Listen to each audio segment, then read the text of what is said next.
I should mention before I start that several people who were not there yesterday from the local academic community are going to be here today and tomorrow. So you're going to see many new faces in this next 2 days in ISID campus. And for those of you who have never been to the ISID campus, I hope you see such a beautiful campus, flowers outside, and try and take a walk around. It's a very big campus, actually. All right, so welcome back to the second day of the 2026 Wider Development Conference here in New Delhi. It's a great pleasure to see all of you here. It was wonderful to see the engagement and the sort of excitement that happened yesterday in the inaugural session in the India Habitat Center. And as many of you know, the Wider Development Conference for us is our annual flagship event. Since 2001, it has brought together researchers and policymakers from all around the world to examine the most pressing development challenges of our time. This year's theme, Green Industrialization and Inclusive Growth in a Fractured World Order, could not be more timely. Across regions, we are seeing mounting pressures on global economic governance, sovereign debt vulnerabilities, fragmentation in trade relations, and a widening development finance gap, along with the need to try to reconcile economic growth with the climate transition. And all of these issues and themes are very prominently part of this conference. We made sure we talk about global economic governance, we talk about inclusive growth and inequality, we talk about South-South trade relations, speak about the climate transition, and speak about economic growth overall. So everything's in this conference. And today's first panel discussion, the future of global economic governance in a fragmented world order, and we wanted to start with this plenary. We were very keen to have this plenary as a starting plenary of day 2 of the conference. It goes directly to the heart of these questions. So we are honored to have with us a distinguished panel of speakers who will bring clarity to this particular issue of global economic governance in a world that's changing so rapidly. And the session will be moderated by Professor Deepak Nair, Emeritus Professor of Economics at Jawaharlal Nehru University, where I also did my master's degree, and the former Vice Chancellor of Delhi University. Deepak has a unique distinction of being linked to both ISID and UNE Wider. Deepak is the Vice Chair of the ISID Advisory Board. He was a former Chair of the UNE Wider Advisory Board. So that's amazing that we have Deepak here.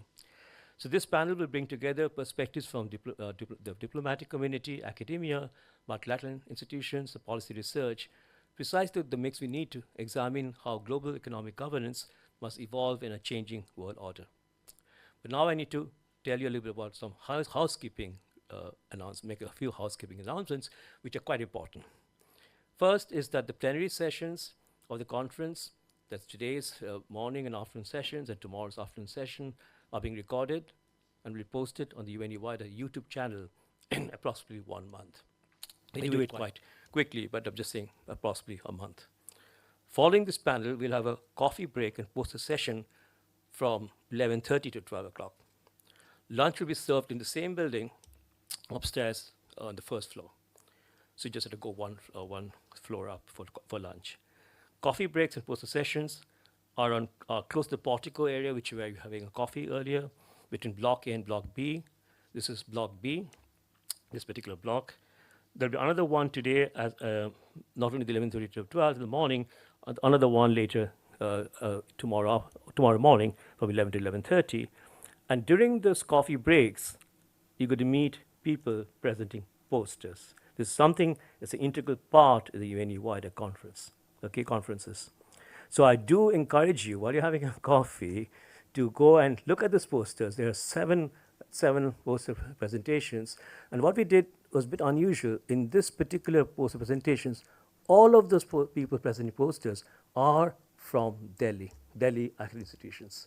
We want to allow them to present their posters, be part of the conference, and some of them also are our former Wider PhD fellows. So there's also a connection in that way. So I encourage you to take a look at the posters and listen to the very interesting research they've been doing. So due to the travel disruptions caused by the recent geopolitical events, this program had to make some changes along the way, several actually, especially in the parallel sessions, not so much the plenaries. So our online program is always up to date. So try and take a look at the online program if you're not sure of anything. Okay, it's being changed in case somebody's dropping out, and hopefully there will be no further dropouts. And so it's featured on our website. So that's important. The other important point is the abstracts of the presenters, their bios, their affiliations are all in session pages created on our website. So you go to the online program and you see a link to a particular session. All the bios, all the abstracts, all the affiliations are in that page. So we didn't want to print it out and cut down a few more trees. We wanted to keep everything online. So that's just important. The other thing is this is block B.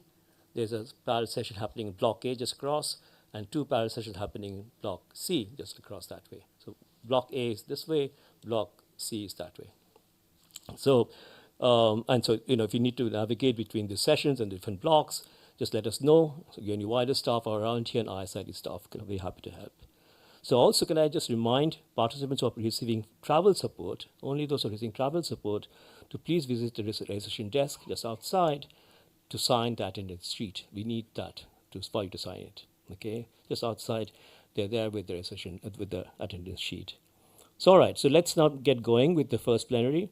So let me thank you again for being part of this very important conversation. Really delighted to have a flagship conference this year in New Delhi, and I now invite Professor Deepak Nair to moderate the first panel of the day. Deepak, over to you.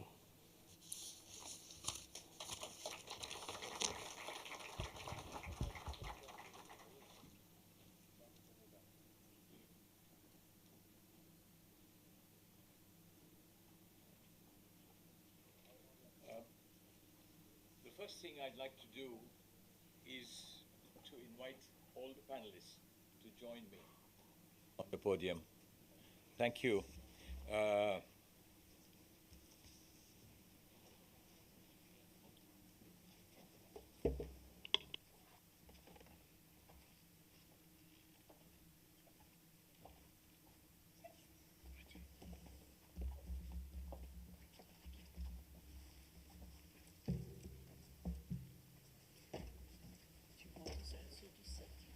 Yes, please.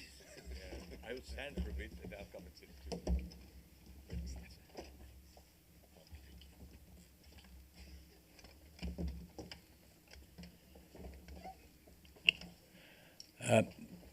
Good morning, colleagues. Let me welcome you to this opening plenary session of the wider annual conference, which has been organized in collaboration with ISID in New Delhi. I have an extraordinary distinguished panel whom you see, Justin Lin, Andy Sumner, Ambassador Ismail, Stefan, and Karen.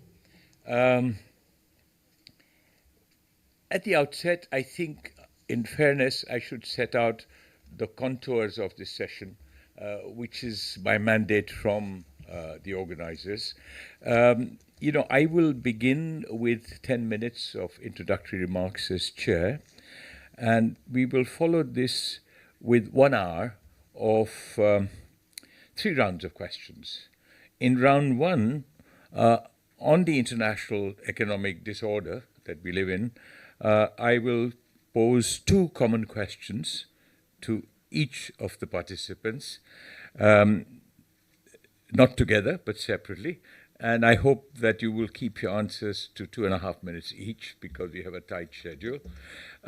In round 2, I'm going to, which is about challenges and opportunities that confront us, I will put a specific question to each of you, which is a function really of the work you've been doing, of the thinking you've been doing. And you will have 3 to 4 minutes each for that. And the round 3 will be what young people call rapid fire or lightning round. 1 common question to all, and I hope you can provide a one-liner answer in 45 seconds to a minute. I think it is one way of engaging everybody in the conversation. And as I said, this will take an hour, and I'll have 15 minutes for a Q&A session from those who are here and listening to put questions they wish to the panelists. And if time allows and I have something to say, I have 5 minutes at the end to wrap up. Now, in my opening remarks, I would like to simply set the stage before the play begins.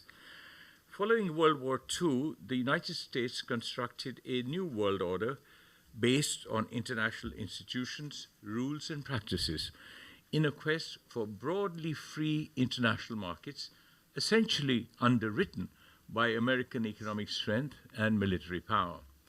This world order, which spanned 75 years, was not without its limitations and flaws. Yet, it managed to preserve the peace between superpowers in the Cold War era until 1990, and broadly in the world as a whole until 2010, although it struggled to cope thereafter. There were, of course, geographically bound conflicts in which big nations lost small wars. It was also conducive to decades of rapid economic growth, perhaps the fastest in human history, which was associated with a rapid, indeed sometimes exponential increase in economic inequalities between countries and people. This world order was under increasing stress, beginning with the global financial crisis in late 2008 and the Great Recession that followed in its aftermath. Financial crisis dented faith in markets, mounting economic inequalities created social and political discontents among people, international institutions cracked at the seams, the IMF and the World Bank failed to reinvent themselves for changed times, the WTO came to a dead end. The United Nations system, which had lost its way much earlier, was neither credible nor effective, even if the world sorely needed such an institution for its designated critical roles. Globalization was at risk. Economies were going through difficult times, spilling over into crises with growth slowdowns, double-digit inflation, and persistent unemployment, particularly among youth. Politics within countries became contentious, if not polarized. The geopolitical divides were visible and sharper than they had been for decades. This period also witnessed a discernible change in the balance of global economic power, which exacerbated the stress. The past decade was indeed a most difficult economic and political conjuncture for the world. For a world order already under stress, much worse was yet to come. President Trump assumed office in January 2025. The year since then has turned out to be a watershed. The world order, established circa 1945, has been dismantled by the decisions and actions of Donald Trump in 2025 in just 12 months. The unilateral tariffs, which differentiated between countries and buried a comatose WTO, were a death blow to the multilateral trading system, replacing it with a transactional unilateralism that borders on mercantilism. Restrictions on international movements of goods, services, technology, and finance have mounted across countries. The irony is that the United States, a country that championed globalization, has brought it to an abrupt end. In the political sphere, the peacekeeping role of a dormant United Nations has also been assumed by President Trump. The sovereignty of nations, whether Greenland, Nigeria, Palestine, Venezuela, or Iran, is no longer sacrosanct. It would seem that we have returned to the imperialist world where might is right. The raison d'etre of any world order is simple. National laws would suffice if economic space coincides broadly with geographical space. However, in the contemporary world, economic space extends much beyond geographical or political space. Moreover, conflicts or wars between countries arise from the pursuit of perceived national interests by governments. But countries are not subject to international laws because there is no world government or parliament that can enact laws binding on nations. Obviously, creating rules or laws that are binding on nation states, sovereign nation states, which implies ceding national sovereignty in some aspects, is difficult since it is subject to mutual acceptance. Yet, a world order, as a broadly acceptable framework, is both necessary and desirable to preserve global public goods, such as peace, environment, or human health, and regulate global public bads, such as wars, environmental degradation, or pandemics. In recent times, the existing world order has been unable to perform such a role. Examples abound. Clearly, governments simply do not have the willingness or the ability to coordinate and implement the much needed collective action essential to preserve global public goods and regulate global public bads. The erstwhile world order was neither effective nor credible. Yet, the combination of market failure in the sphere of economics and government failure in the realm of politics made it exceedingly difficult to reform, let alone reconstruct this order. The present world disorder will only make things worse. Alas, the reluctance of governments to explore possibilities of international collective action has been exacerbated uh, by a widespread resurgence of nationalisms. In the West, national conservative political parties are in office as governments or a part of coalition governments or close contenders for political power in elections to come. Similarly, in a significant number of countries in the global south, populist authoritarian political parties or leaders, often elected through democratic process, articulate their strong belief in nationalism. Inevitably, such political ideologies stress their perception of national interest. Inevitably, um, such political ideologies, while stressing national interests, are often associated with a growing militarism. In doing so, they often erode the autonomy of institutions and freedoms of citizens. It is no surprise that such governments also shun the idea of international cooperation, for it is perceived as ceding space in terms of national sovereignty. The present world order is confronted with another fundamental problem. The period from 1970 to 2025 witnessed profound changes in the balance of economic power, a rapid decline, economic decline in the former USSR in Eastern Europe, the rise and fall of Japan, an economic recovery in Western Europe until 2005, followed by a significant decline that gathered momentum in 2010, continued economic dominance of the West until 2000, and the steady rise of the global South, much as I don't like the phrase, since 2000, attributable essentially to Asia, as its share rose from about 2000, from about 20% of world GDP in 2000 to almost 40% in 2024. The significance of the United States, with its share at more than 25% of world GDP throughout, was perhaps the only reality that did not change. The rise of Asia, especially China, has slowly chipped away at the economic dominance and political hegemony of the United States and Western Europe, but the story is about more than China. In 2024, the share of China in world GDP was 16.5%, while that of the rest of Asia, excluding Japan, was 16%. Is this juncture then the beginning of the end of the dominance of the United States in the world? That would be a hasty conclusion. Uh, for there is an important lesson that emerges from history. Dominant powers are reluctant to cede economic or political space to newcomers that are rising powers. Remember Germany and Japan, that were latecomers to industrialization and empire in the early 20th century, were not accommodated by Great Britain and the United States, which led to two world wars. History reveals that the emergence of new centers of production in economics and new centers of power in politics does erode hegemonic dominance, but such realities remain, changing realities remain unrecognized, often ignored. Thus, processes of change in the world order are always slow. What is more, this is a complex phenomenon which unravels and unfolds over a longish period of time.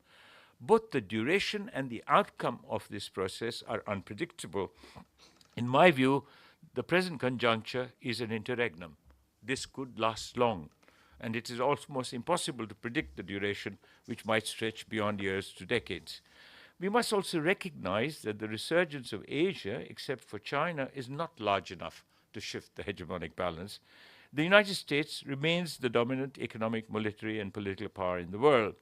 And even if it no longer seeks a proactive role in preserving or creating a world order, because its domestic political constituencies are supportive of the idea, there is no other country yet that could replace the United States in this hegemonic role. Indeed, it is plausible to suggest, and I speculate, that Donald Trump is seeking to resurrect this dominance in a changed world. I believe that we are at the early stages of an integra and a transition. We can only speculate about alternative political scenarios of a world order that might emerge, say, by 2050, a quarter century from now. I can pose these alternatives in the form of 4 questions. First, are we witnessing the beginnings of a transformative change in the world order, the idea of an Asian century over the next 25 years? Second, are we at the cusp of an emerging bipolar world yet again, as in the Cold War era, with the United States and China as the two superpowers? Third, are we moving towards a multipolar world in which the United States and China may be the lead players, but there will be at least another 8, 10 countries that are also key players? Fourth, are we going to live with a fluid situation where the world order remains in transition for some time to come? I will resist the temptation of providing my answers to these questions. Some might surface in our discussion. Let me simply say that a multipolar world and a prolonged transition are the most probable outcomes. But it is essential to recognize that the existence of a multipolar world is not sufficient to establish a multipolar world order that would support international collective action and reduce, even if it cannot eliminate, the democratic deficits of the past. To conclude, a short quotation. The old world is dying, and the new world struggles to be born. Now is the time of monsters. So wrote Antonio Gramsci in his prison diaries in 1930. So much for setting the stage. I'm going to now return to my seat and begin the discussion with our panelists.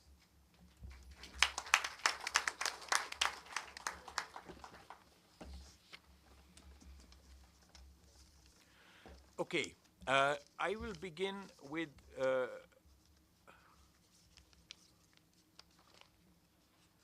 are my questions? Too much paper? Oh, yes. Yep. Okay, the first round, and we will go in the order that is listed in the program. Round 1, question 1, and question 2 will follow once we've done the answers. The rise of the global south, even if it is largely attributable to Asia, is a defining feature of the profound transformation that is reshaping our world. How can Asia, Latin America, and Africa, working together, articulate their voice and enhance their representation in global governance? Okay, 2.5 minutes each, to the best of your ability. Ambassador Ismail. Thank you. Thank you so very much for being here. And I should say, for me, it's a little bit of a homecoming because my maternal grandparents are from India, and it's my very first time here. Let me just perhaps, everyone on the panel will have their own views about Asia, but I wanted to just make a couple of observations myself. I think that coming out of your own setting of the scene, we have very much a sense of a West which is fragmented and perhaps in decline, economic and political power shifting from West to East, and a new South leveraged in shifts in global power and securing their own interest in different configurations. But I don't think this is what is the most compelling at this particular moment, and I just wanted to use my 2.5 minutes just to say a couple of things which I would like to put out here for question and answer afterwards. I think the rate at which the current Western liberal world order is unraveling is unprecedented. There's always been tension in the international community, but in the past few years, that rate of disintegration has accelerated. The rules and the norms no longer seem to matter, and the rules themselves seem to be on trial, undermined by the very architects of the rules and the institutions that underpin them. But for the very first time, I found, listening to the UN General Assembly last September, speeches coming out of Davos and the Munich Security Council, what has been astounding is the manner in which Western leadership, for the first time, are speaking about the fact that the rules no longer hold. Carney and a number of others in Davos spoke for the very first time of something which has very much been the lived reality of the Global South. That is, the rules were never meant to support equality, that the rules were always a measure of control. So now we have discourse which is firmly out there, and my own sense is that this is in very much today a bit of a silver lining in all of the disarray and the chaos that we have. So the first time we have consensus from North and South and East and West that the rules are not holding. But what's also remarkable as well is that for the first time the West also understands the vulnerability of those who face raw power.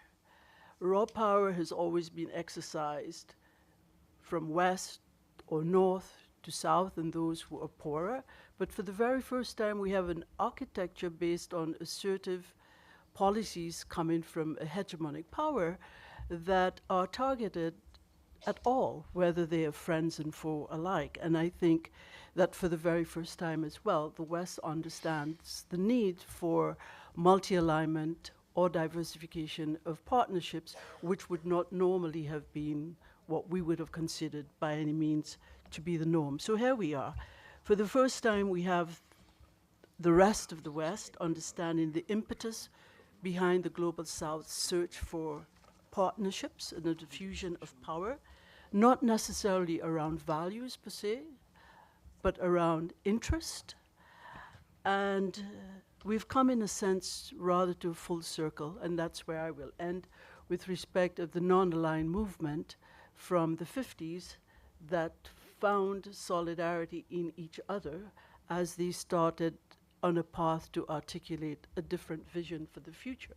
And of course, as the G77 in 1974, they posed that resolution which failed on the new international economic order. We had the North-South Commission as well in the 1980s that tried to move forward on the idea of a new international economic order where southern countries could access more of their own national wealth in pursuit of their own development.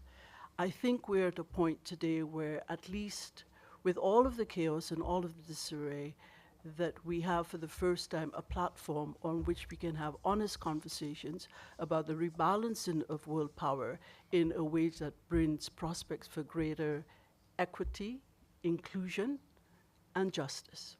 Thank you. Thank you, Ambassador. Professor Andrew Sumner? Thank you. Thank you. It's really nice to be here. I think in sort of responding to the, I guess, you know, how can the Global South seize the moment for this kind of reconfiguration of global governance?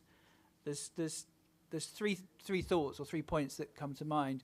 I think that the first is just this kind of emphasis that I've made in papers with some of the panelists, that what's seen as a kind of a crisis in the North is actually seen as an opportunity in many parts of the Global South.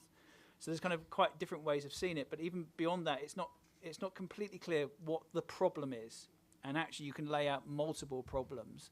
So one of the things that I suppose the first thing is just thinking about the kind of priority of problems and probably financing for development, and you know, how countries achieve structural transformation is perhaps one of the most pressing questions, I think, particularly as the coming kind of oil shock is really going to impact countries who are net importers of oil.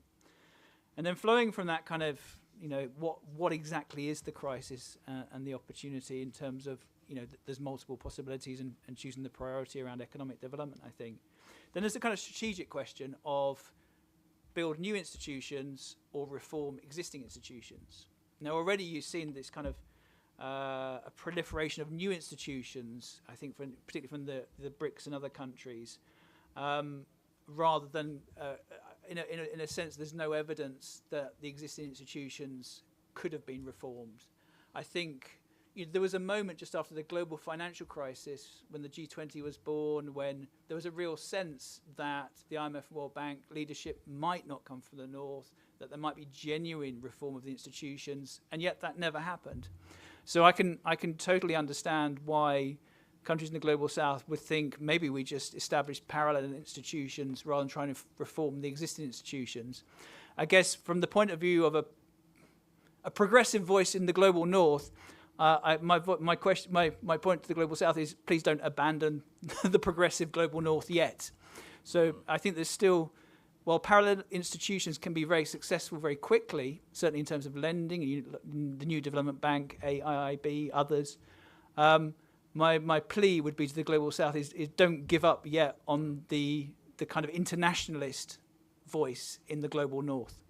And then the third point, actually flowing from that, is in terms of trying to bring this all together, I mean, you could take the view that there's a kind of purely collective global South agenda. You could also take the view that there's something about either the kind of middle powers type discussion or a kind of cross global North, global South coalition for progressive future development. I mean, I think historically, of course, there's a discussion about the potential for different development commissions. I mean, maybe this is a good time for a sort of a new South Commission or that kind of collective manifesto. When you look back at these historic commissions, they produced fantastic reports, but it's very difficult to disagree with much of it, but the content was never enacted. So it's a question of how those new reports, if there was a new South Commission or a new North-South Commission, how those reports would be implemented. So the report needs some kind of implementation plan as well. Thank you. Thank you, Andy, for those three sharp, perceptive questions. Professor Justin Lin. Well, let me make 4 points.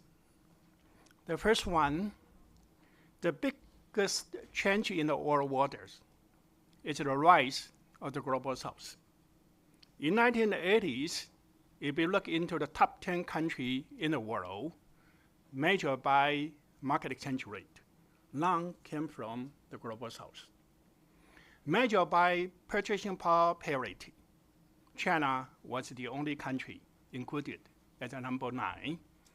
But now we know that measured by market exchange rate, 3 southern countries has been included in the top 10, China, India, Brazil.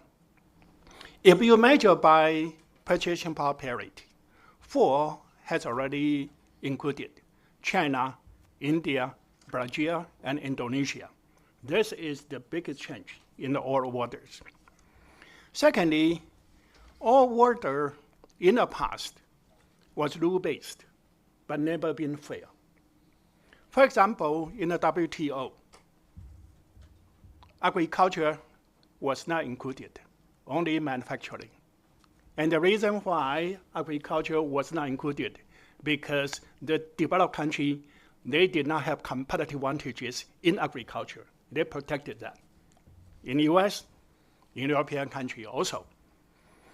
And not only so, the oil waters, like IMF and World Bank, on the one hand, certainly give some support to the developing country, but always with some kind of conditions. You need to follow the value, you need to follow the institutions as a conditionality of their support. That's the second point. So it's rule-based. And those kind of rule-based at least give some predictability, allow the global South to breathe and to grow.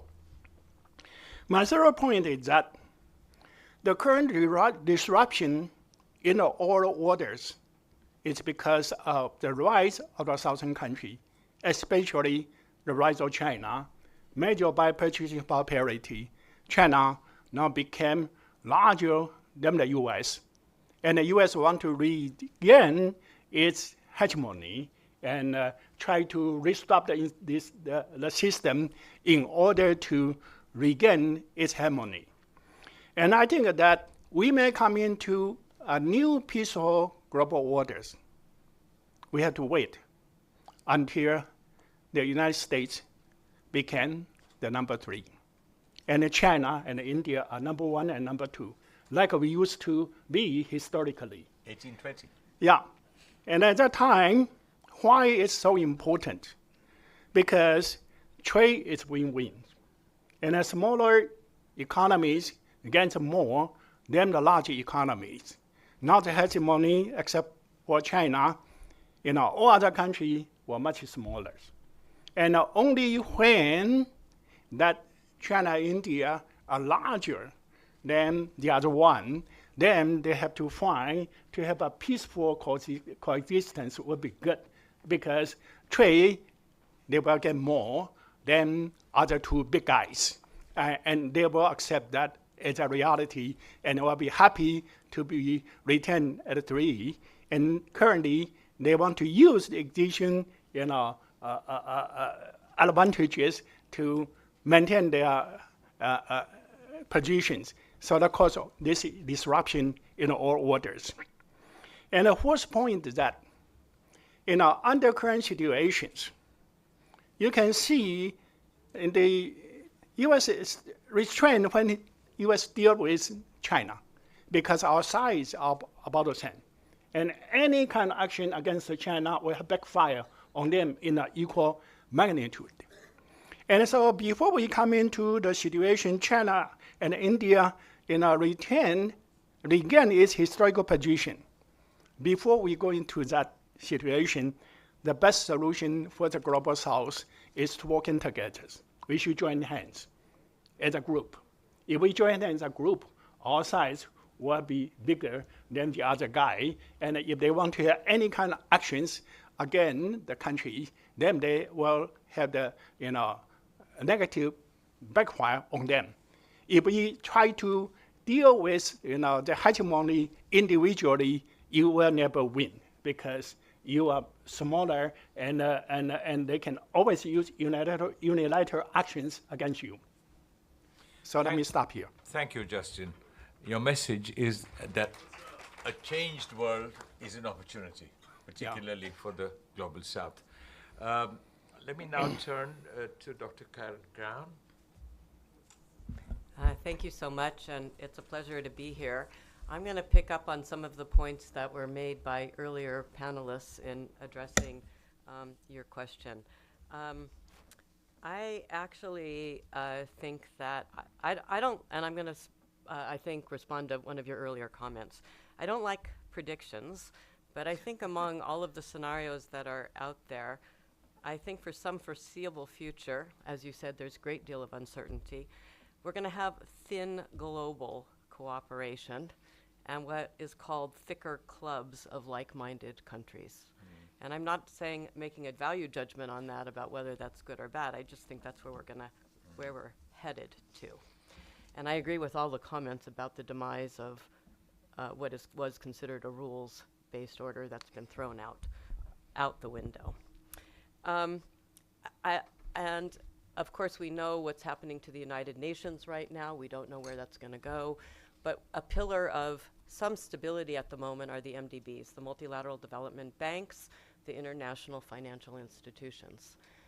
The reform agenda that started many years ago is something that I think we need to keep in mind, because the balance of power, the economic weight of the global north still resides in those institutions. There's been long-time calls for greater representation and balance among the executive committees and the boards of these institutions that need to be rebalanced, and of course underrepresentation when you think about population shares and so forth. But I think because of the capital flows through these institutions, the fact that they are still quote-unquote multilateral, I think it's worthwhile to continue to focus on them, but really think through reforms. And there's many good proposals out there for reforms of these institutions, including things like use of special drawing rights, including other things. Now, I think what's also important, particularly for the highly indebted countries, is we need things like borrowers' clubs. That hasn't come up yet in this conversation. I think coalitions of the highly indebted countries need to come together because there's creditor clubs that far outweigh the individual power of any one institution to borrow, and I think that's really quite important. That came out of South Africa, as well elsewhere as those things that are important. I also think that you mentioned building new institutions or also reforming existing ones. I'm really interested in things. I don't consider the BRICS necessarily an existing institution, but I think some of the things that are happening in the BRICS, like BRICS Clear, which is building an alternative to the regulation of transactions, financial transactions, as an alternative to the SWIFT banking system, is quite important. And I think that's important in terms of delinking some of the ways that capital and finance is channeled. So I really think looking at these alternative financial channels and modes of delivery is something that we should be thinking about. Finally, I'll say two more points. I think particularly around important problems like structural economic transformation or the just transition, the climate change transition, country platforms are something that's quite important. Many donors, these calls have come from global. I don't like you. I don't like the term global South. So, what's our new terminology? I say low income. I say emerging markets.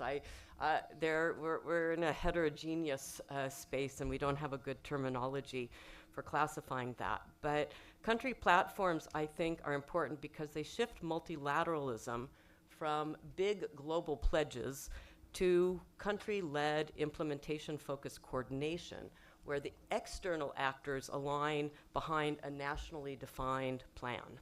For instance, on the just transition, what the climate mitigation and adaptation efforts are, and they aim to stack all of the different financial instruments, grants, guarantees, concessional loans, equity, across institutions. And that can potentially make multilateral finance feel much more integrated to countries. And I think they have pitfalls. There's a lot of pitfalls, but they have promise and opportunity, and I think there's more experimentation. I think our colleagues from ODI estimated that 11 countries at least have established that kind of mechanism, particularly for channeling external finance. And the last thing I want to say is that, I also care about the international global financial system, like you, and like most of us here. And I think what we forget, and where our conversation also has to move, is toward the role of domestic resource mobilization. I've spent a lot of my time in the last few years thinking about what kinds of reforms to tax policy are essential in low and low middle income countries. There's a lot of things that can be done there, and I think with the decline and perhaps demise of what used to be called foreign aid or development aid, we need to really think through a tax reform agenda, taxing smarter, not necessarily taxing harder, to really fill the gap, and it's also country-owned. Thank you, Karen, for your focus on the international financial system. Dr. Stefan Klingberg. Thank you so much, Chair. So I would like to use my 2.5 minutes for 3 points, just to make it simple. As my first point, as a good academic, I want to reflect on the title, this economic governance in a fragmented world order, and just briefly saying this kind of economic governance order might create the impression we have an economic governance order and a separate security and a separate development and a separate climate governance structure and all this.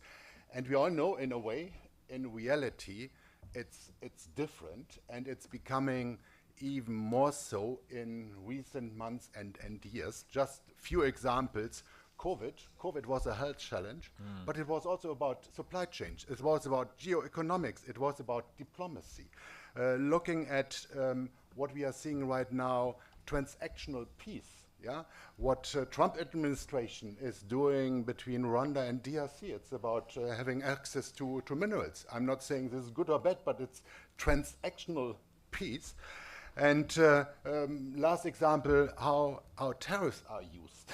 I mean, this is not just about economics. It's used for many purposes. So my main first point is this kind of geopolitical context is dominating very much development discourse. So development is very much today about geopolitics and geoeconomics. My second point, and I think it's important to reflect on implications for global southern actors, low middle income countries. I would rather prefer global southern. So we have those, let's say, short-term implications, just looking at the ongoing war in Middle East, of course, fertilizer prices, energy prices, the slowdown of efforts when it comes to climate change. All this is a short-term impact, but let's say with a more long-term perspective, and I think other panelists mentioned it in a slightly different framing, but what we see is a lot of progress with a long-term perspective. Looking at the Human Development Index over the last 3 or 4 decades since HDI was introduced in 1990, on average, this doesn't mean all countries, all groups in a country, but on average, HDI is improving even over the last couple of years, a bit slower, but we have a lot of progress. Also looking at, and in a way I don't like it, but how many countries are graduating from the list of development cooperation eligible countries of the OECD. Since the introduction of this concept, 48 countries graduated. This is a lot of progress, and we are going to see that China will most likely cross the threshold of becoming a high-income country this year. So what I want to say is we have not just in terms of economic capacity, but a much more agency when it comes to actors in the Global South. My last point, I would call it contestation and politicization of many concepts we are dealing with. I think this kind of contestation, politicization as an academic concept means two things. One is you can challenge existing structures, and this is already happening for quite a while.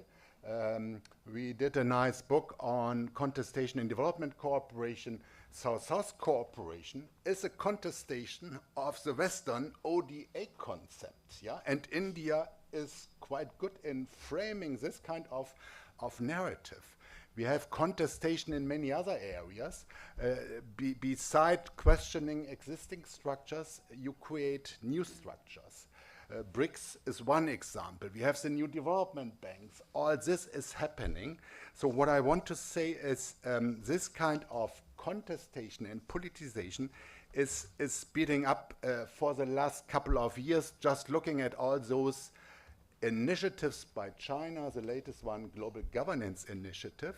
This is a very much China-pushed thing to sharpen international discourse. My last example, because India is also speeding up in this regard, Deepak, we both went to Nalanda University last week about the first development dialogue, Nalanda Develop.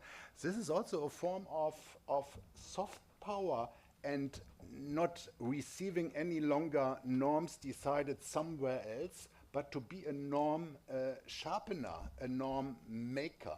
And this is a quite important step. So in this way, I think I would agree with Justin Lin that this is basically an opportunity we are seeing right now. Thank you. Geopolitics, contestation, juxtaposed with social progress. Okay. Now, let me turn to the second round, and given that time runs on, I would request you to keep your answers to no more than 3 minutes. My second question is the following. The widespread resurgence of nationalisms and the rise of populist authoritarian parties or leaders on the right of the political spectrum across countries is another defining feature of our changing world, a kind of resurgent nationalisms. What are its implications and consequences for international cooperation or collective action, particularly between the North and the South. Of course, even within the South, that is a consideration, but particularly between North and South. So let me follow the same order as I did for the first round. Len? Okay, thank you. I wasn't necessarily prepared for exactly that question, but I think what we actually seen in some very mature Western societies at this particular moment is that shift towards a very deep sense of nationalism and nationalist instincts, which requires, therefore, from the state a very, very narrow focus on very nationally defined priorities and imperatives, which means particularly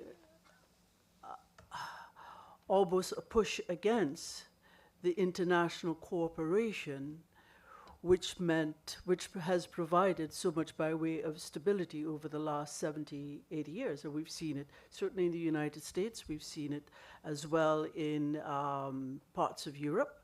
And we see it demonstrated in particular ways. This whole push against migration, for example, being one. The push against support for those who are less vulnerable. We saw the dismantling of USAID almost overnight. We see as well a decline in ODA as countries in the West are much more focused on nationally defined priorities. And we see it also in the way in which there is less of a discussion, even with respect of how poorer countries tackle issues of poverty, how they tackle issues of sovereign debt.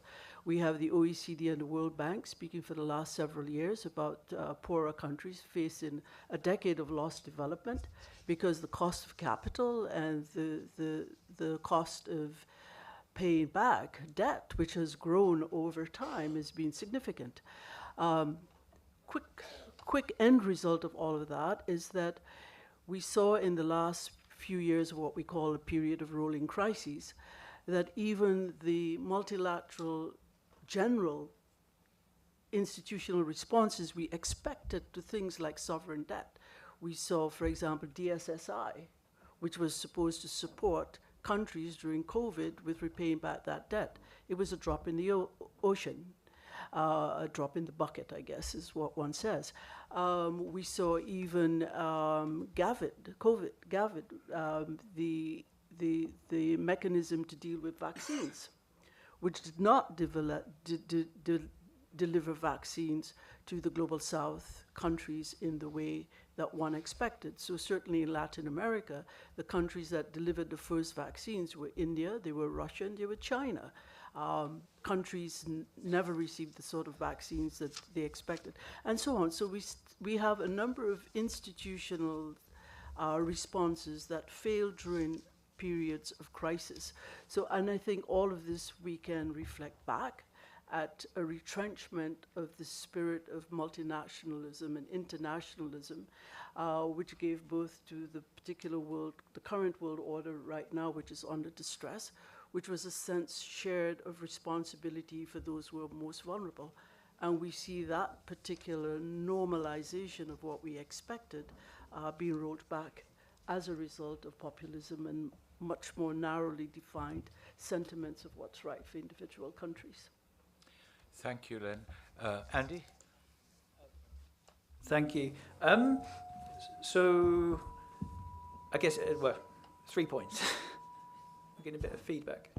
I think that the kind of the consequences, as far as I can see, is this kind of weaker, kind of thinner, kind of multilateralism.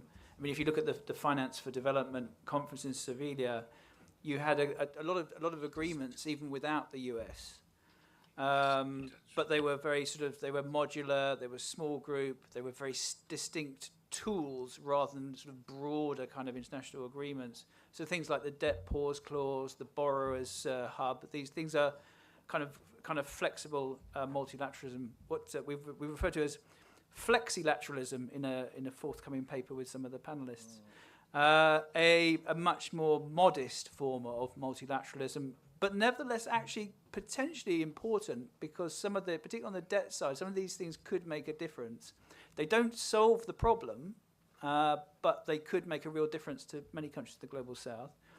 I think if you're sort of thinking on the next sort of stage of consequences, it seems to me in many parts of the global south, there's a very good chance of weaker economic growth and weaker poverty reduction. And I think that's the really kind of thing that worries me. For the very poorest countries, clearly there's going to be not only a less ODA available, but there's also, I think, going to be a shift in the nature of ODA towards much more about effectively subsidizing Western companies to invest in critical minerals. I think that's, if you look at the things that the Trump administration, for example, has retained, the DFC and the MCC, and even if you go to their web pages, it's what it says on the front of the web page is something like lending money to allow the US to compete with China on critical minerals. It's very unapologetic. I think that one of the big changes I think that's happened is this kind of nationalism that we now see is unapologetic, but it's also very short. It's short-term nationalism. It's in a way the kind of, and it's not only about the Trump administration. You can see it in the EU and other countries. So we shouldn't get too hung up on this. It's about the US, and so I think I can see some very real kind of substantial consequences. For me, it's not clear politically if things are ever going to go back to that kind of, the kind of magic moment around sort of 2015. There was a number of multilateral agreements. The SDGs were agreed and signed off by every country's leader. It seems unthinkable now. So I think there's a kind of, we're in a different era, and I mean, I have some ideas about what to do about it, but I think this more flexible, thinner multilateralism with very real, tangible, modular aspects. And I think Sevilla's FFD was very good at identifying those. Thank you. Thank you, Andy. Justin? Yeah. Well, the second question you raised to me is about what kind of vision China have for the new global orders. And so I'd like to respond to that question. China has proposed 5 initiatives for the global orders. The first one is the Belt and Road Initiative. The second one is the Global Development Initiative. The third one is the Global Security Initiative and a Global Civilization Initiative, and last year, Global Governance Initiative. And all these initiatives hope to build a rule-based, parallel, harmonious system with mutual respect and build upon the UN charters. And although the initiatives are different, but actually it's a continuity of the basic principle that China proposed to handle relations among countries. And this principle is so-called peaceful coexistence principles, 5. And I'd like to say, this 5 principle was first proposed in 1953 when China and India had some tension over Tibet. And these 5 principles were signed as Panchshir Agreement in 1954. In 1955, China formally launched these 5 principles in Bandung Conference of Non-Alliance. And these 5 principles are, first one, mutual respect for sovereignty and territory integrity. The second one, mutual non-aggressions. The third one, non-interference into the internal affairs. Fourth, equality and a mutual benefit. And 5, peaceful coexistence. And I think this 5 principle is what China proposed since 1953. And I hope These 5 principles will become the basis for the new global orders. Because in these 5 principles, we are going to uphold respect for countries with different culture, different value system, different institutions. But we can work together, exist together, benefit each other through the trade system under the UN charters. So let me stop here. Thank you, Justin. Thank you for recalling the Panchshil principles. You have actually addressed the second question I intended to ask you, but I will vary that just a little bit. Karen. I was prepared for, sorry, can you hear me? Yes. I think you might have to turn. Yeah, I was prepared to answer another question, but I think I will answer the question you just posed because it's very close to my heart, and I'm going to answer it in a somewhat different way than what I think is intended. I think the resurgence of nationalisms from the right is very dangerous for women, and it's dangerous for women around the globe. And I want to spend a moment making 4 points because I think there are implications for international cooperation and collective action. We see the erosion and restriction of women's rights and a closing of the resurgence of nationalism goes along with other trends, the closing of civic space, the restrictions on freedom of speech, et cetera, et cetera. This particularly affects women's movements and women's ability to participate. We see it's associated with a rise of pronatalism and a sense of moving women out of public life and access to employment, which is very important. For instance, reforms to decrease the size of the welfare state in countries in Europe, for instance, go along with this, and the welfare state, which has public services on which women rely, whether it's social protection, health, education, other public services, et cetera, which is pretty important in terms of the structural gender inequalities and access to resources and income and mobility and other issues. We also see the rise that is associated with this kind of fundamentalism, rise of gender-based violence, especially techno-enabled gender-based violence, which is very dangerous when we think about oligopic control over technology systems. The 1970s, and that means that national governments, many of them are derelict in their duty to protect women's rights. And you see this at conferences in the UN, most recently the Commission on the Status of Women, at the UN General Assembly, and in other places. So women's movements around the world don't see governments as the panacea. But we need collective action of women's movements, the coalitions that formed in the 70s and 80s of women who were actually at the front lines of things like environmental protection, protesting in 1992 against climate change, at the front lines of pandemic response, at the front lines of peace and security, which is so necessary now. So how do we enable these movements of women in the global south and those in the global north that are coming together to present a bulwark of defense against this kind of infringement, restriction on women's ability to be full and holistic citizens and participants in the rebuilding of their economies, public life, democracy, governance. And I'm saying this impassionedly because it doesn't get enough attention and it's bound up with the structural economic issues that we are talking about. Thank you, Karen. Stefan?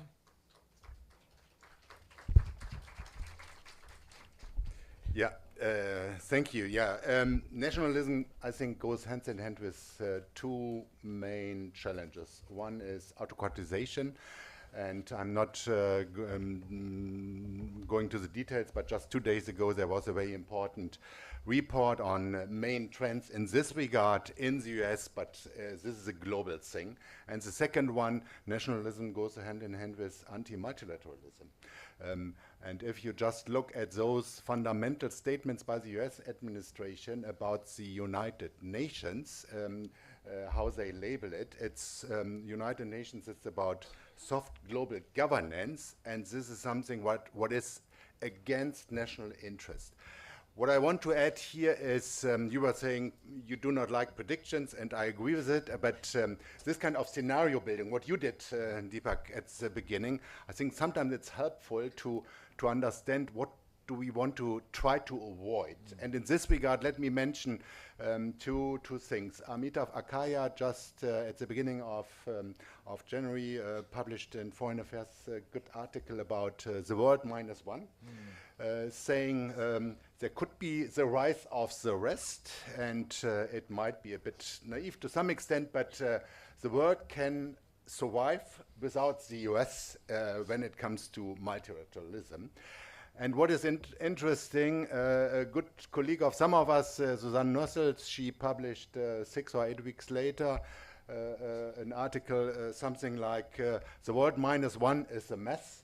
And she's coming up saying this is chaos, this is ineffective, and many plausible things, and some not that plausible things, but she's coming up with 3 scenarios, and I find it helpful in this regard. One is, she's saying we might see a situation where we have something, and this is very much linked to your monster 1930 situation, a world of zombie multilateralism, that institutions, platforms exist, but they do not have a meaning. They are not, this is not about values. Just think about human rights, political and civil human rights. This is already not any longer very much on the agenda, gender topics. So we might sit somewhere in a committee, but it has no meaning.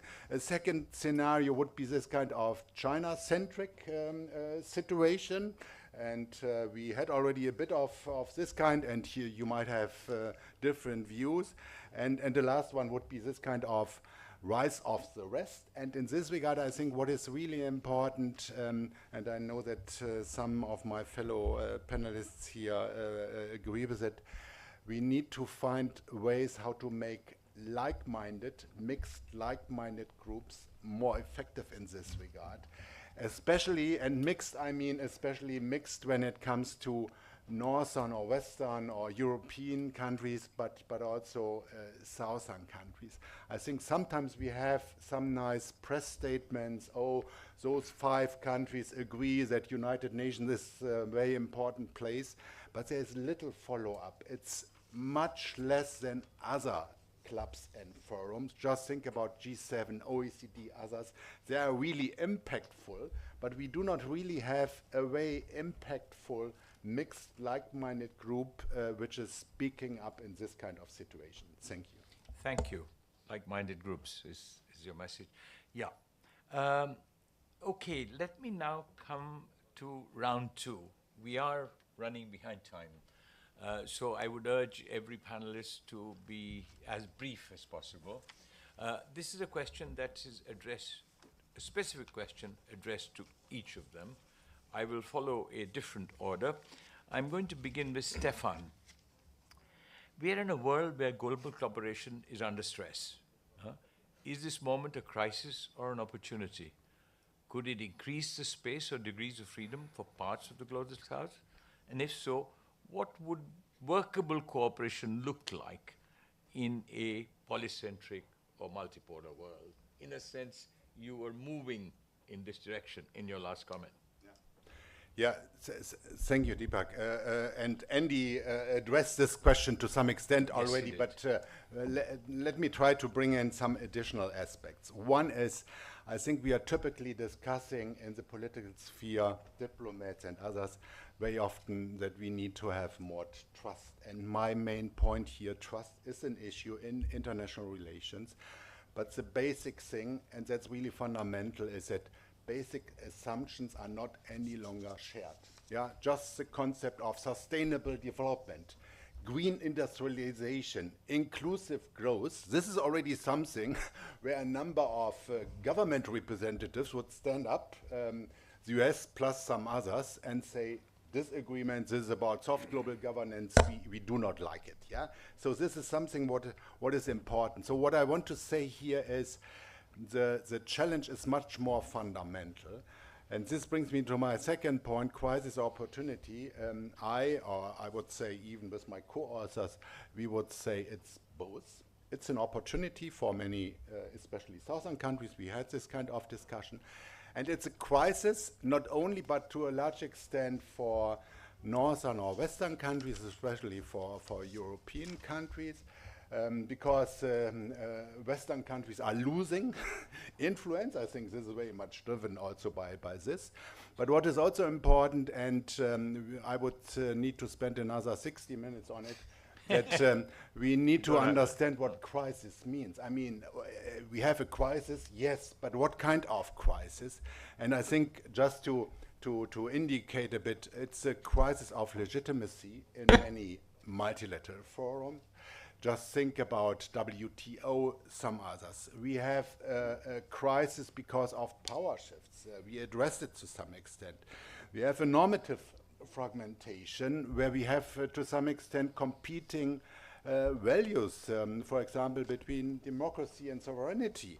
We have institutional gridlock. This is not totally new, but it's much more important today. And this kind of proliferation and complexity of forums is something what we see especially over the last couple of years, because we need to find like-minded countries, because those existing structures do not really serve our purposes. We have this kind of inflation, and this leads to an overlapping mandate situation between different institutions. Thank you. Thank you, Stefan. Les, you proposed the concept of like-minded internationalism, an informal coalition of countries or actors around shared normative commitments or programmatic objectives rather than formal multilateral structures. Yeah? Now, what exactly does this mean? Is this different from coalitions of the willing? How can such like-minded internationalism offer a viable way forward in a significantly more multipolar world, which is both divided and fragmented? Thank you for the question, but I should also say that it wasn't a proposal only from me, and my co-authors are right here, Andy and Stefan, and we So had... where we can get different answers. Well, yes, and the three of us have been already starting to talk about this. But, I mean, I pick up from a point Stefan just made, you know, institutional gridlock. What do you do when you still need to move forward with an agenda on various goods, which might be public goods, for example, when the whole spirit of multilateralism and cooperation no longer exists because of deep polarization and national interest and all of the sort of rupture of the norms and traditions as we have seen in very, very recent time. We've got to find a way. And the way we articulated it is a search for Plan B. What do you do when Plan A is not working? Plan A being the sort of universal architecture of deriving consensus around certain common interests, certain common goals. But then the paralysis within even those institutional, more formal institutional frameworks is, of course, that you get stuck to agreement, which is not necessarily ambitious, but the lowest common denominator. Everybody compromises. So you move very incrementally and in very, very small steps. But we have seen particular examples in recent time when the US is out of the room, that those who remain are able to make progress. Yes, the level of ambition is higher. The scope is also deeper. Yes, there are fewer members, but they are able to make things move along at a in a faster rate. And we've seen this, for example, happen recently in the IMO, the group of countries that agreed to put a tax on shipping as a source of pollution, and there was general agreement to that. And the countries came together very excitedly because the US had actually left the room. They had agreed. Um, and they came together to actually ratify and get the signing done. But the level of coercion put on each delegation by the United States officials there led to a scuttling of that agreement as well. So our sense was that you go with coalitions that are less formal, that may be overlapping, that are more intransient. And we've seen examples, we gave many examples in our own paper coming out of Sevilla, the groups that have come together on pause and debt, even coming out of Belém, for example, led by Brazil and a number of other countries to put together the roadmap coming out of fossil fuels. But I think one of the biggest examples we have that we don't really pay sufficient attention to is that this issue of like-mindedness has been around for a long time, from the time of the non-aligned movement, very much there, right? Countries came together because they needed that solidarity. We see it in the BRICS.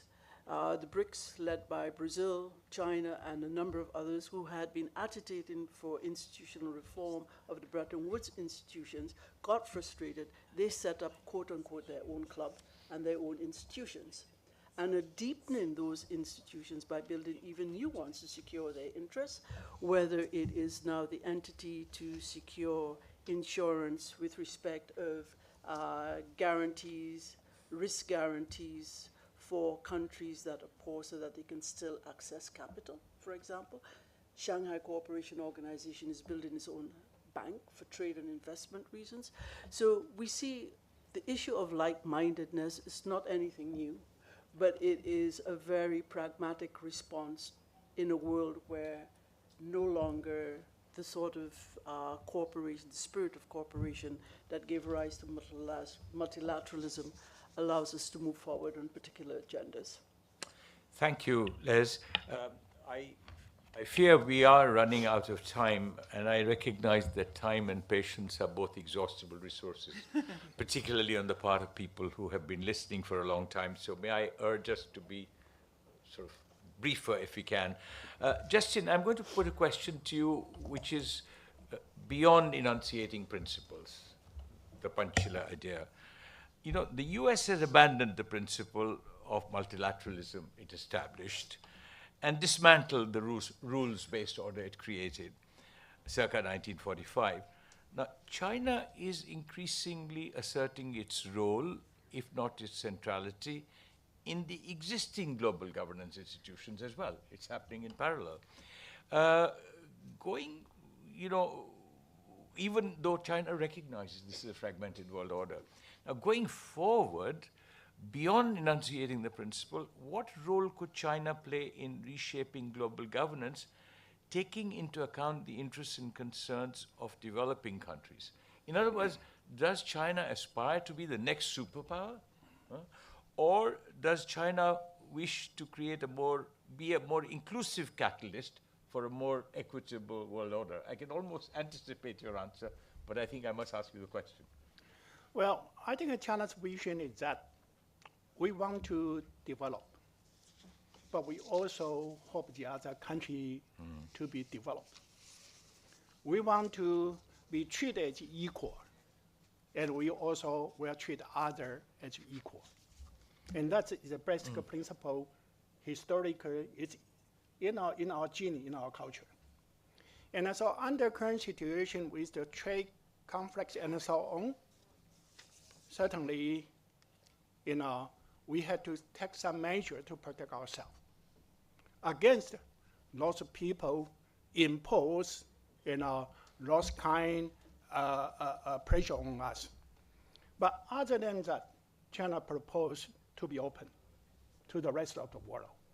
As long as you are not in a group, try to, restrain China, try to put pressure on China, then China is open.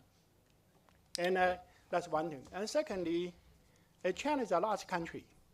So China has a large room to maneuver domestically. So no matter what kind of external situation, China can maintain stability and growth. China can continue to contribute about 30% to the global growth annually in the past and in the coming years. And with that, China will open as long as you are not joining the group. Try to put down on China, then we will be equal, we will be open. And the third one, I mentioned the Pancha principle, those 5 principles of long coexistence. I think China and India have a joint ownership. It's not China alone because we agree, And I think those 5 principles will be a much better foundation for the global orders because that treat each other equal, respect the difference in the culture in the system, but we can join hands to promote the development of our country to benefit our peoples. And hopefully, by the time of 2047, India realize your vision, you become an advanced country, you and us will be number 1, number 2, and we have the opportunity to recept the global orders. But that's 20 years from now. Yes. During this period of time, again, it's the best way to us to join hands in the BRICS framework. And if we join hands together, we will be bigger than the other guys. And if they try to have any kind of action against us, the backfire on them will be even worse for them. Then we are going to have provide the cornerstone for the global stability. Thank you, Justin. Thank you. Andy, it has been suggested, indeed, I think it's also been convincingly argued, that declining international cooperation might increase, even accentuate security threats, including those caused by climate change, pandemics, conflicts, wars. Yeah? What impact might this have, and this is your home turf, on global poverty and inequality? And if we were to reverse the direction of causation, could the dynamics of rising economic inequalities, income and wealth, shape international political outcomes? Thank you. A big question. Big question. Short answer. In 2 minutes. You need one of those clocks that they have in chess, right? I don't have one. Yeah. I was at a panel in Brussels where they basically, the chair put their mobile phone on 2-minute timer, and the tone was so loud that the speaker had to stop after 2 minutes. Let me just try and inevitably my response to your question is going to be headlines. I mean, the projections before the current turmoil for global poverty were pretty bad, stagnating poverty overall, and particularly probably rising poverty in the poorest countries. I think that kind of the cuts in ODA, but also the shift of ODA towards wherever it's going around, sort of subsidising international business to invest, particularly the US. It's going to have big impacts on multidimensional poverty in the poorest countries. For middle-income countries, I guess there's depending what happens with the 15% tariffs. Maybe middle-income countries manage their own revenue and finances, and poverty and inequality are supported through those kind of programs. I mean, actually, what countries really need, I think, is to go back to Hollis Chenery and redistribution with growth. The program that was set out in redistribution with growth was very clear and very convincing. In terms of global inequality, I think. Have you got me on a timer? No, I haven't, but I will stop you. In terms of global inequality, obviously you have the between and within country components. I think if there's weaker growth in the global south as a result of some of these things, and unless China is playing a bigger role, you see weaker economic growth in the poorest countries. It's going to have an impact on inequality between countries. Inequality within countries is really a domestic affair. Inequality within countries, to a considerable extent, is about what governments do or what they can afford to do, particularly in middle-income countries that have more resources. And then your final point is really this issue about the reverse causality. I think there's an underexplored issue about the reverse causality or the two-way causality between global disorder and global inequality. And I think there's a whole research project there. Maybe a new one for wider. Thank you. Okay, thank you, Andy. Last but not least, Karen, you've already talked about the importance of gender concerns. Now, if debt distress is crowding out essential social and climate investment. It's marginalizing women further. All that is happening. How can we incorporate gender equity concerns into our thinking about a world order if and when it comes into existence? And how can a gender equality lens ensure that women and children are not left behind by orthodox economic policies that are in fashion almost everywhere? Thanks for that question. Just a quick addition to what Andy said. My colleague Homi Karas just recently published a commentary that's a bit counterintuitive of new work that shows that actually global inequality has actually decreased. So you might want to take a look at that. It's on the Brookings Economic, it's on our Global Economy and Development webpage. I'm going to be supremely pragmatic in my 4 points in answering that question. Currently, many finance ministers in many low-income and highly indebted countries judge countries by their capacity to repay. And that's a very short-term problem, and that's reflected in the type of analysis, the debt sustainability analysis that is conducted by the fund, the IMF, to some extent the World Bank. And so it overlooks the critical financing needs for sustainable development. I'm going to use that term because I still do believe in sustainable development. So what are reforms to these DSA frameworks? Like-minded countries, I think, can join together to push for 4 things. The first is to fully account for domestic debt in addition to external debt. They don't currently do that. That's quite important. And to reflect public assets and the long-run returns of growth-enhancing investments, not just liabilities. Second, they need to treat debt management as enabling productive investment rather than debt reduction. And I have a commentary where I have a lot to say about what should constitute productive investment. In addition to investment in physical infrastructure, it's equally important to invest in what we call social infrastructure, not just education and health and social protection, but the care services that produce the next generation of human capabilities. And we have written a lot, myself and many colleagues, on what social investment is. It is productive. It's not current consumption. And we need to treat it that way because it has a return over time. We also need to do some things, I think, and this will be my last point, mindful of time. We should think out of the box to include things that nobody thinks about, like in the calculation of a country's national net worth, how we value unpaid care work, and gendered asset ownership. And there are tools and data that exist to bring those things in. I hope that will come out of the Beyond GDP proposals that Kaushik and Nora Lustig and other colleagues will recommend. But I think that's an enormously important direction because our net systems of national accounts clearly underestimate both wealth and income when they overlook these things. Thank you, Karen. I'm sorry, but I owe a debt to finish in time. I would welcome advice from Kunal and Nagesh.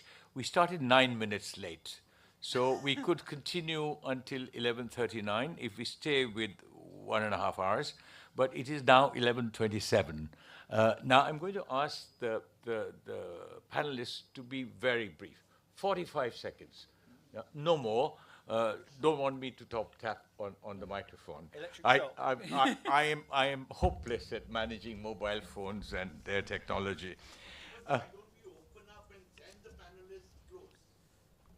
No, Dinesh, there's one question I need to ask them. And I will then ask Kunal and Nagesh to think about it and see how much time I can give to Q&A. Yeah?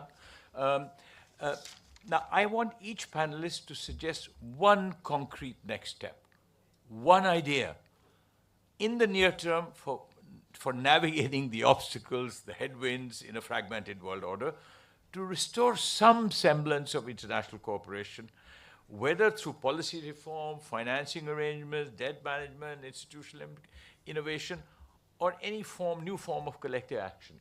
But one line, 45 seconds, one idea. You can choose the order you want to go in. Yes, Justin. Well, I think the global north, especially the hegemony, has learned from the global south in dealing with their problem domestically. Because in the past, countries in the global south, when they have problems, they try to find causes within their own country and try to address that.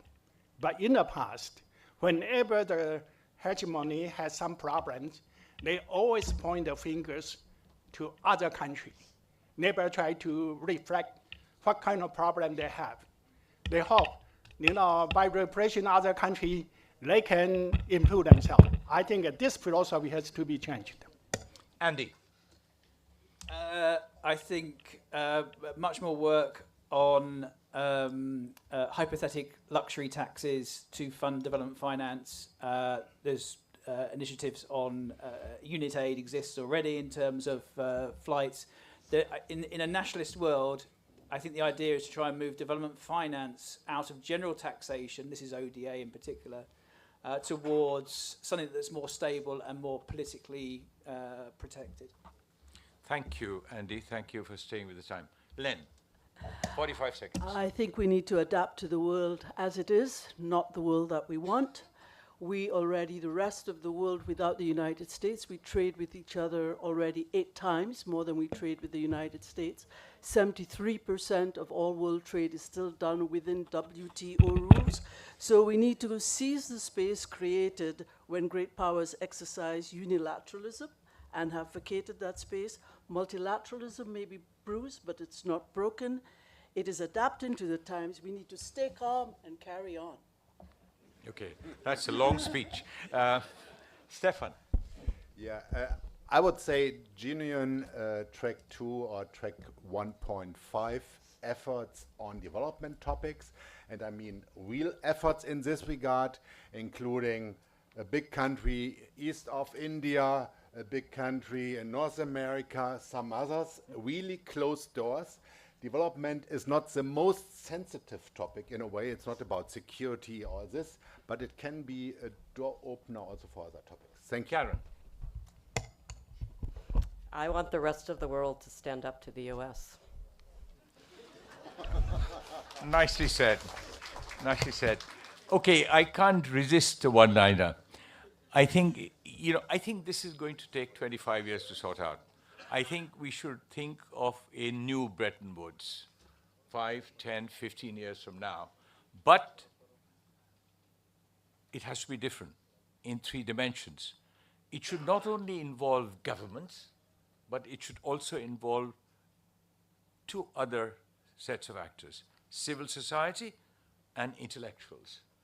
In a sense, the intellectual input came for the Bretton Woods came largely from John Maynard Keynes and reaction by Harry Dexter White. But I think it is time to begin thinking about that. Now, Kunal and Nagesh, I have in my scheduled time 7 minutes left. Can I stretch it? Or if not, I'll invite 3 questions. Yeah.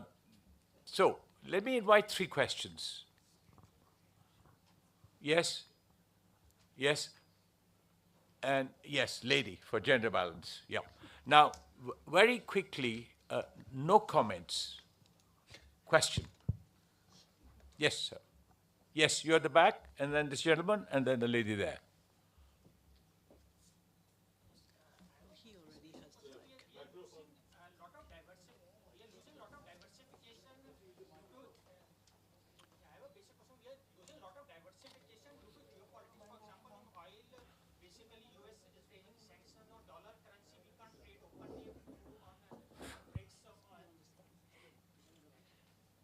Your mic is not working. Yeah, we are losing a lot of diversification.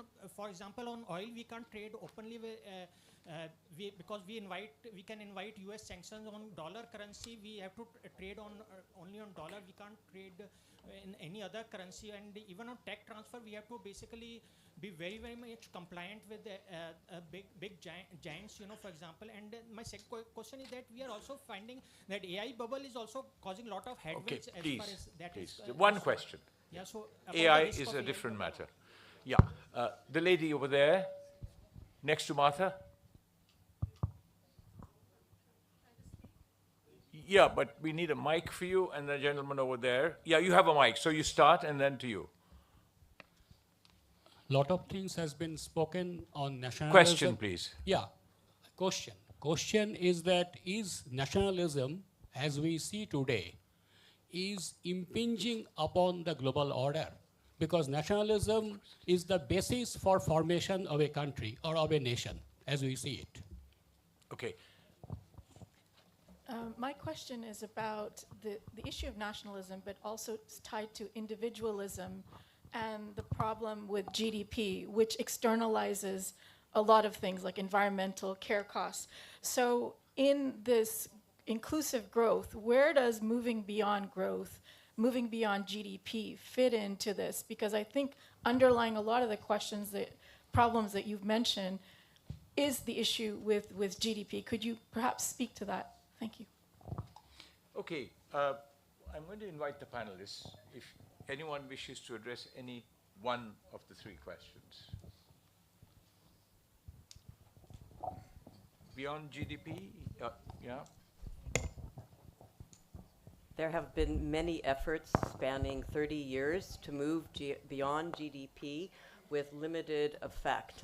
I am very eager to hear from Kaushik about the new commission, or the relatively new commission on beyond GDP, and the extent to which it adopts the kinds of indicators that reflect things like unpaid work, natural capital, et cetera, et cetera. So hopefully we'll hear from Kaushik at some point about that. Can we dispense with nationalisms? Can I just say something about the same point? Same point. Very quickly. 30 seconds, yeah. Just also to say that it's not even only about paid work, but small island developing states, for example, for years, 30, 40 years, have been working on vulnerability indices as well. You have one tropical cyclone that takes away 20 years of GDP and what a country's left with. So the whole issue of indices that move beyond GDP, which is not a representation of how people are doing within a country, is very much needed. Let me ask, sorry, no further questions from you, sir. I will address it if no one else does. Yes. Please. A single question, put briefly if possible. Very, very briefly. Number one, there's an assumption that the world, as it's shaping up to be, is going to remain integrated. What we're seeing is a massive decoupling in terms of finance, in terms of technology, in terms of trade. Secondly, where is Europe in all of this, to Karen's point? The UN system is collapsing. I don't see why European countries cannot rescue specific UN entities and agencies, UNIDO being a very good example. Thirdly, what about the role of oligopolistic and monopolistic capital in state capture, particularly in the US, but with spillover impacts across the rest of the world? Thank you. Yeah, I'm sorry, I can't allow any more questions. Does anyone wish to respond to the question about nationalism or the question the lady asked? Yes, Justin and Andy? Well, I think a nationalism can be good and can be bad. Nationalism try to make the country strong. If they have problem, they look internally, try to find the cause, and then to improve that. That kind of nationalism certainly is good. But if nationalism means try to make your country strong, if they have problem, you always try to find fault outside, then that kind of nationalism is bad. Not only for the world, at the end, also for their own country. Own the country, absolutely. Andy? just briefly, just to add to that, I think the challenge is to what we have now is very short-run nationalism. So it's kind of what's in a country's best interest immediately, or in the very short term, or what's the best deal now. The challenge is somehow to, if nationalism is going to be an issue for many years, it's how to try and push that nationalism into thinking about more long-term. Because in the long term, even nationalist governments would have to see that their interests are good nationalism, not bad nationalism. So I think there's a kind of time horizon that needs thinking about with politicians. Thank you. Yeah, I can't resist the temptation to respond to the question about nationalism. You know, nationalism, just as capitalism, there is good capitalism, bad capitalism, ugly capitalism. There is good nationalism, bad nationalism, and ugly nationalism. Nationalism beyond a point can turn to fascism. Just go back to the 1930s. And that's the danger of resurgent nationalism today. And nationalism need to recognize that we live in an interdependent world, that no nationalism, therefore, can be absolute. That's the one thing we have learned from Donald Trump, which is what he's trying, a unilateral nationalism being imposed on the world order. Now, I can only give you one short answer to that question about the importance. I mean, you put it in terms of oligopolies and monopolies, but I think it is important to recognize that governments, civil society, intellectuals are important. But I missed out an important dimension. Corporates, who are engaged in production, who are creating employment, who are creating wealth, they also have to be engaged in this process. So that if we are thinking of a dialogue towards a new world, that needs to be brought in. But you had other questions. I don't know if anyone else would like to answer them. Maybe, I mean, this is a huge topic. Three quick things. One is nationalism goes very often not hand in hand with identity of a society, but rather excluding a specific group. It might be migrants, it might be the other political party, something like this. So in some cases, it might build up a bit of a national identity, but very often it's the opposite. The second one, and I think this is also important, that nationalism is typically something what is against solidarity in a society. So what we see in terms of development cooperation, we have less public and political support. This is also very much reflected within societies in Europe, I think also the US, a number of other countries. So it's a challenge for the society as such. And my last point, of course, there's a very strong link between nationalism and social media / tech companies. And this is really a big challenge because it's difficult to overcome those challenges. Thank you. You know, I don't think there is time, and it would not be fair to what is to follow, to invite any further questions. So unless my panelists have an irresistible urge to say something, I'd like to end with 5 messages I have drawn from listening to what everyone has said. First, that this crisis manifest in a world economic disorder is an opportunity for the Global South. Second, I think, it has not been said, it is important for the West, and you referred to them. There are people in the West who are also thinking similarly. It is important for the West to rethink its role in a profoundly changed world. And this is where those voices, Andy, will matter. 3, I want us to reflect on this, because I think the United States is not a reality that can be wished away. We cannot reconstruct a new world order without the United States. They are still more than 1/4 of world GDP in economic, military, and political strength. They are still overwhelmingly important. And they've had that share of world GDP for 80 years, between 25 and 30%. So we have to think of a way they are brought into the picture. 4, I wish somehow, Justin and I are necessary but not sufficient, if only China and India could set aside their rivalry. I think they could contribute a lot to the reconstruction of the world order. And my last message is my own. I think it will be some time before we are able to even begin to get the contours of something that will replace what we created in 1945. And we must begin to think at the level of governments, civil society, corporates, and intellectuals, what Stefan described as track 2, track 3, working towards this objective. And ultimately, we might get collective voices that are influential enough or loud enough to be heard. Because please remember, a world of unfair rules, which is what we have lived with, although Carney recognized it rather late, having been part of that process, but unfair rules are better than no rules. Fair rules are the best. So we want to move from a world of unfair rules to some form of insurance, a world which has no rules, which is where we are at present, to where a world of fair rules. Okay? Let me bring this to conclusion. I'm sorry that I have restricted the time of panelists. I have restricted the time of audiences, but this is a time constraint I have to live with. Thank you so much.